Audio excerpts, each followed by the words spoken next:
प्रेमाची गोष्ट मालिकेत सावनी सतत काही ना काही डाव आखत असते. तसंच मुक्ता तिच्या चांगुलपणामुळे नेहमीच त्या डावामध्ये अडकताना दिसते. पण सागर कायमच मुक्ताच्या पाठीशी उभा असल्याचे पाहायला मिळते.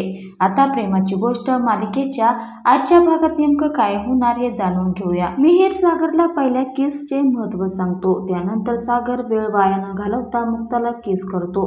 पण मुक्ताला किस केल्यानंतर तो तिच्याकडे ते पुन्हा देखील मागतो. आता मुक्ता किस परत कसं करणार हा विचार करत असते. एवढे ती इंद्राची मिहिकाला सून म्हणून स्वीकारल्याने आभार मानते आणि गालावर किस करते. नंतर ती स्वाती सईला देखील किस करत थँक्यू म्हणते. तिथे सागर देखील असतो. मुक्ता त्याच्या जवळ जाते आणि सगळ्यांसमोर गालावर किस करते. ते पाहून सागरला धक्का बसतो. मुक्ता असं सगळ्यांसमोर किस करेल असं त्याला वाटलंच नव्हतं. मुक्ता सागरला किस करून पळत गोखलेंच्या घरी जात असते. तेवढ्यात तिला हर्षवर्धन तिथे आलेला दिसतो. मुक्ता आणि हर्षवर्धनची ठोकर होते. त्यामुळे हर्षवर्धनच्या हातातील पेपर खाली पडतात. त्याने तयार केलेले हे पेपर मुक्ता पाहते.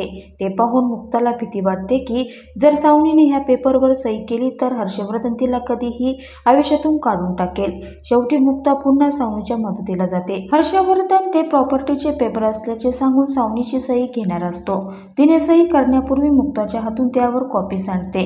सावनी चिडते पण हर्षवर्धन काही न बोलता निघून जातो. मुक्ताची पहिलीच वटपौर्णिमा असते. त्यामुळे ती तयारी करत असते. सावनी मुक्ताच्या ताटातील धागा तोडते आणि पुन्हा गुंडाळून ठेवते.